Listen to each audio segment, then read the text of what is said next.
खबरें आना शुरू हो गई हैं कि जाओ अटक जेल और इमरान खान को निकाल के बाहर लाओ। ये हुआ क्या है, मैं आपको सबसे पहली बात बताना चाहता हूं। आज सबसे पहली अदालत लगी हुई थी जस्टिस आमिर फारूक साहब की।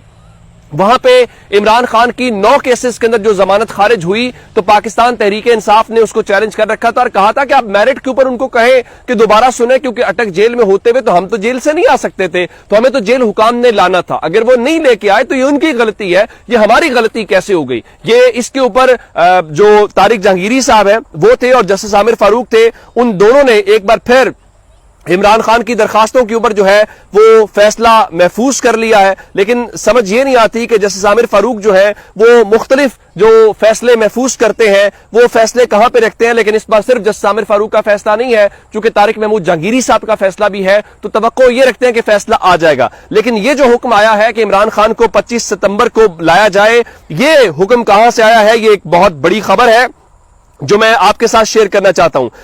ये खबर आप जानते हैं कि इमरान खान के इस मुल्क के अंदर हर चीज को किया जा रहा है, हत्ता कि इमरान खान के निकाह के ऊपर भी केस है। चलिए हम वो जो उन्होंने टेलीथॉन के अंदर हुआ वो तो छोड़ देते हैं, इमरान खान के निकाह को लेके भी इस हालांकि निजी मामला है दो लोगों का जो शरीयत के ऐन मुताबिक होना है, लेकिन जाहिर है कि पाकिस्तान के अंदर हर उस काम के अंदर टांग अड़ाना बहुत जरूरी होता है जो आपका अपना काम नहीं होता। तो अब ये बुनियादी तौर पे इस्लामाबाद के मैजिस्ट्रेट हैं कुदरतुल्लाह, उनके सामने ये केस लगा हुआ है और कुदरतुल्लाह ने इमरान खान को 25 सितंबर को बाकायदा तौर पे अटक जेल से निकाल के उनकी अदालत में पेश करने का, जाती तौर पे पेश करने का हुक्म दे दिया है। अब पहली बात यह है कि आपको साइफर की अदालत अटक जेल मुंतकिल करनी पड़ी। क्यों करनी पड़ी? कि इमरान खान बाहर आएंगे, वो एक विक्ट्री का निशान बनाएंगे और लोग कहेंगे जनाब इमरान खान तो डटा हुआ है, या इमरान खान गुजरते हुए मीडिया के किसी कैमरे से कमेंट पास कर दिया और वो कौम तक आ गया,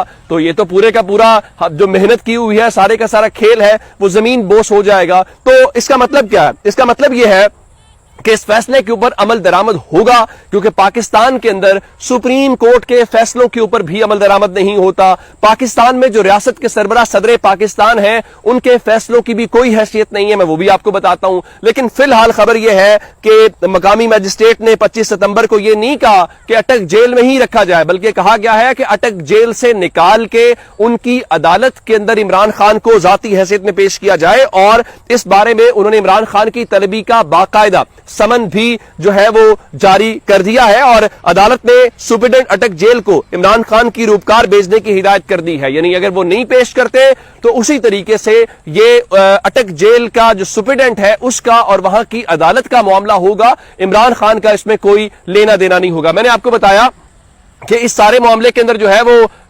इस जो अहम मामला है वो ये है कि क्या इस मुल्क के अंदर सुप्रीम कोर्ट की या सदर पाकिस्तान के फैसलों की कोई जो है वो अहमियत है। तो मैं आपको बताना चाहता हूं कि कोई अहमियत नहीं है। आज की खबर जरा सुनिए, फिर मैं नून लीग वाली आपको बात बताता हूं कि आज इलेक्शन कमीशन ने जो है वो एक अहम ऐलान किया। इलेक्शन कमीशन ऑफ पाकिस्तान की जानिब से एक एलामिया जारी किया गया कि आज इलेक्शन कमीशन ने हल्का बंदियों के काम का जायजा लिया है और फैसला किया है कि हल्का बंदियों की जो इब्तदाई फहरिस्त है वो 27 सितंबर 2023 को शाया कर दी जाएगी। यानी आज 21 सितंबर है, आज से 6 रोज के बाद उसकी जो हतमी फहरिस्त है वो शाया कर दी जाएगी। इब्तदाई हल्का बंदियों पर जो इतराजात है और तजावीज की समाअत के बाद हल्का बंदियों की जो हतमी फहरिस्त है यानी फाइनल लिस्ट जो है वो 30 नवंबर को शाया की जाएगी और उसके 54 दिन के बाद इलेक्शन प्रोग्राम के मुताबिक इंतखाबात जनवरी 2024 के आखिरी हफ्ते में करवाए जाएंगे। यानी इलेक्शन कमीशन ने आज सिकंदर सुल्तान राजा ने यह ऐलान किया है कि वो 90 रोज में इलेक्शन नहीं कराएंगे। सुप्रीम कोर्ट का जो जस्टिस बंदियाल के होते हुए फैसला आया था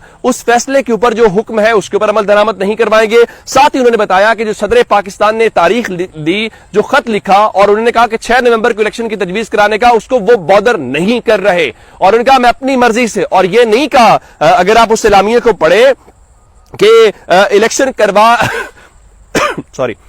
करवा दिए जाएंगे, यानी ये एलामिया है। इवन जनवरी के आखिरी हफ्ते किस दिन कराएंगे कोई तारीख नहीं है। अगर आप सितंबर के बाद जनवरी में जाके कहते हैं नहीं जी हम तो तैयार नहीं है, तो चूंकि इलेक्शन की तारीख देने का इख्तियार हमने खुद से ले लिया है तो तब्दील करने का इख्तियार भी हमारे पास आ गया है। तो ये एक तमाशा किया गया है। उन्होंने सदर पाकिस्तान जो रियासत का सरबराह है उसका लेटर उठा के डस्टबिन में फेंक दिया है कि सदर साहब आपके खत की ये हैसियत है। दूसरी जानिब पीपल्स पार्टी कह रही है जी बिल्कुल ठीक है, इलेक्शन की तारीख नून लीग उसका खैर मकदम कर रही है, जेयू خیر مقدم کر رہی ہے، لیکن جو عوامی نیشنل پارٹی ہے انہوں نے اس کو 90 روز میں الیکشن کروانے کی تجویز دی ہے. جس مومنٹ پہ میں آپ کو ویڈیو یہ ریکارڈ کر رہا ہوں، اس وقت تک پاکستان تحریک انصاف جو ہے ان کا کوئی رد عمل نہیں آیا. میری اب سے تھوڑی دیر پہلے جو سیکرٹری اطلاعات ہیں پاکستان تحریک انصاف کے رؤوف حسن صاحب، ان سے بات ہوئی کہ پاکستان تحریک انصاف کا موقف کیا ہے، تو ان کا ہم اس کے اوپر بھی غور کر رہے ہیں، ہماری میٹنگ چل رہی ہے، جیسے ہی ہم اس کے اوپر کسی فیصلے کے اوپر پہنچتے ہیں تو ہم اس کے اوپر باقاعدہ ایک اعلامیہ جاری کر کے آپ لوگوں کو ضرور انفارم کریں گے. اچھا، اس دوران جو اصل خبر ہے وہ ساری باتیں اپنی جگہ کے اوپر ہیں، اور وہ جناب عمران خان کی طلبی کو لے کے اور ان سب باتوں کو لے کے اصل خبر یہ ہے کہ جو طاقتور ہیں اس ملک کے، انہوں نے جو گرم دیگچہ ہے وہ پوری مسلم لیگ نون کے اوپر الٹا دیا. کیسے؟ آپ جانتے ہیں کہ مسلم لیگ نون نے یہ کہہ رکھا ہے کہ 21 اکتوبر کو نواز شریف واپس آئیں گے، لیکن 21 اکتوبر کی واپسی کو لے کے شکوک و شبہات تو آج پیدا ہو گئے. اسلام آباد میں سب کچھ تبدیل ہوتا ہوا نظر آ رہا ہے. وہ سب کچھ تبدیل ہوتا ہوا کیا نظر آ رہا ہے؟ پہلی بات یہ ہے کہ میں آپ کو صرف ایک سینئر صحافی سلمان غنی صاحب، ظاہر ہے وہ خاصے قریب ہے مسلم لیگ نون کے، ان کے مطابق کچھ فورسز نواز شریف کو 21 اکتوبر کو پاکستان واپس آنے سے روک رہی ہیں. شہباز شریف صاحب شاید یہی بات کرنے یا یہی پیغام لے کے گئے ہیں. اب سوال یہ پیدا ہوتا ہے کہ وہ کون سی قوتیں ہیں؟ یہ بنیادی طور پہ مسلم لیگ نون کو ایک ہوا بنایا جا رہا ہے. وہ قوتیں جنہوں نے عمران خان کی حکومت گرائی، وہ قوتیں جنہوں نے جس دن شہباز شریف کے اوپر فرد جرم لگنی تھی اس دن اسے پاکستان کا وزیر اعظم بنا دیا، وہ قوتیں جو ان کے کہنے کے اوپر عمران خان کو گرفتار کیے ہوئے ہیں، وہ قوتیں جو ان کے کہنے کے اوپر لیول پلینگ فیلڈ دی ہوئی ہیں، وہ قوتیں جب یہ وانٹڈ ہے عدالتوں کو اور ہر جگہ کے اوپر ان کو پروٹوکول دیا جا رہا ہے. تو میرے خیال سے مسلم لیگ نون چونکہ اپنے قد سے بڑی چیزیں مانگ رہی تھی اور بہت زیادہ اور بہت جلدی مانگ رہی تھی، جس کی بنیاد کے اوپر جو پاورفل کوارٹرز ہیں اب ان کے لیے دیکھیں ایک انہیں ڈیلیور نہیں کیا. ان کے پاس پبلک سپورٹ نہیں ہے. جو مردہ گھوڑا ہے اس میں جان نہیں ڈالی جا سکتی. میں نے محمد علی دورانی کی ملاقات کے حوالے سے آپ کو بتایا تھا، آج پہلی بار ایوان صدر سے ان کی ملاقات کی نہ صرف فوٹیج جاری ہوئی ہے بلکہ اعلامیہ بھی جاری ہوا ہے، جس کا مطلب ہے اس ملاقات کو آن کیا جا رہا ہے. تو کچھ ڈیولپمنٹس ہو رہی ہیں، میں آپ کو اتنا بتا دیتا ہوں، میں باقی کامنٹ نہیں کرنا چاہتا. وہ ڈیولپمنٹس جو ہیں کسی حد تک رائٹ ڈائریکشن کے اندر ابھی آئی ہیں، یعنی ٹریک کے اوپر چڑھی ہیں. میں یہ نہیں کہہ رہا کہ ان کا ریزلٹس آ گیا ہے، یہ چیزیں طے ہو گئی، بالکل بھی نہیں. ابھی ان کی سمت درست ہوئی ہے، ڈائریکشن ٹھیک ہوئی ہے.